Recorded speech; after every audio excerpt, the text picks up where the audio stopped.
تم سوچتے ہو کہ اللہ جو جان سے پیاری چیز آزمائش کے لیے تم سے دور کر دیتا ہے وہ لوٹ کر واپس نہیں آتی، مگر یہ بھی تو ہو سکتا ہے کہ جسے چھین لیا گیا ہے وہی تمہارے اس امتحان اور انتظار کا صلہ ہو۔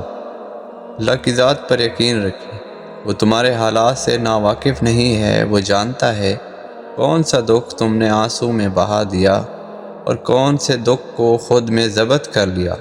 اس نے دیکھا ہے تمہارے دل کا ہزاروں ٹکڑوں میں ٹوٹ کر بکھر جانا، وہ بھولا نہیں ہے تمہارے اذیت ناک طویل سجدوں کی کیفیات کو۔ قبولیت کے لیے نشانی ڈھونڈ رہے ہو؟ اس سے واضح نشانی اور کیا ہوگی کہ اللہ اب تک تمہارے دل دعاؤں میں لگائے ہوئے ہے۔ آزمائش کے بعد جب تم اللہ کے قریب ہو جاتے ہو تب وہ تمہیں ایسی اندیکھی طاقت دے دیتا ہے کہ تم ان تمام حالات سے ناڈر ہو کر لڑ جاتے ہو جو تمہاری نظر میں ناممکن ہوتے ہیں۔ جانتے ہو وہ تمہیں اتنی ہمت کیوں دیتا ہے؟ کیونکہ جب تم اس پر یقین رکھتے ہو نا تب وہ تمہیں یقین کے معجزے دکھاتا ہے۔ جب تم اسے اپنے لیے کافی کر لیتے ہو تب وہ کافی ہو جاتا ہے۔ تم جتنی دفعہ دعا مانگتے ہو اللہ اتنی دفعہ تمہیں تمہاری دعاؤں کے جواب دیتا ہے۔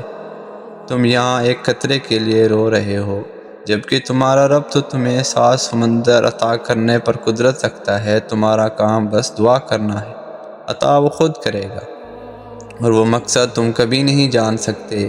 بس تمہیں اتنا یقین رکھنا ہے کہ وہ مقصد خدا ہے، وہ جانتا ہے تم کبھی نہیں جان سکتے۔ بس مطمئن رہو کہ جس کے ہاتھ میں تمہارا نصیب ہے نا وہ تو معجزوں کا بادشاہ ہے، اس سے بہترین کوئی مصنف نہیں۔ وہ کہانی کا ہر رخ جب چاہے جہاں چاہے موڑ سکتا ہے، زندگی کا ہر پہلو تمہارے مطابق بنا سکتا ہے۔ بس تم ان کی مان لو، وہ تمہاری مان جائے گا۔ یہی اس کی عطا کا انداز ہے کہ وہ پہلے تمہیں مانگنا سکھاتا ہے اور پھر وہاں سے عطا کرتا ہے جہاں سے ملنا تمہیں ممکن ہی نہیں لگتا۔ وہ تمہیں تم سے گزار کر ہی خود تک لاتا ہے۔ وہ تمہیں پہلے تمہاری پہچان کرواتا ہے پھر اپنا پتہ دیتا ہے۔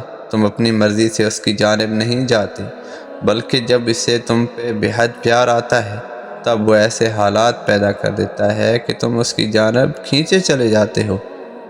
جب مانگنے کی توفیق وہ دے رہا ہے تو کیا قبولیت کی یہ پہلی نشانی نہیں لگتی تم کو؟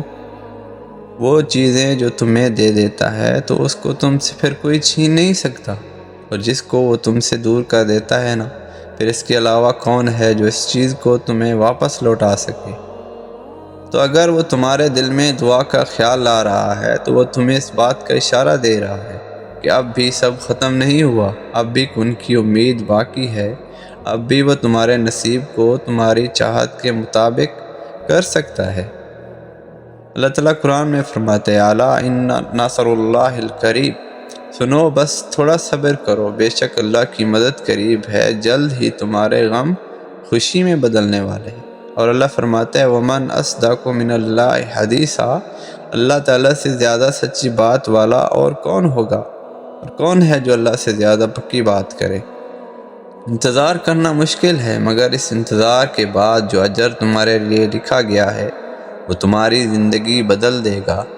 بس ہر چاہت سمیت خود کو اللہ کے سپرد کر دو اور پھر دیکھنا وہ تمہیں کیسے ہر غم سے تمہیں آزاد کر دے گا۔ ممکن ہے یہ انتظار دراصل تمہارے یقین کا امتحان ہو، تم جو مانگتے ہو دعاؤں میں وہی تمہارے صبر کا انعام ہو۔ انتظار کی اذیت کے بعد ہی تو یعقوب علیہ السلام کو یوسف علیہ السلام سے ملوایا گیا تھا۔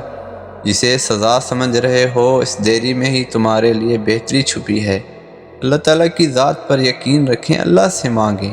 اللہ تعالیٰ عطا کرنے والی ذات ہے، وہ معجزے کرنے والا ہے، لیکن ہمارا ایمان کامل ہو تو ہمارے لیے معجزے ہوں گے۔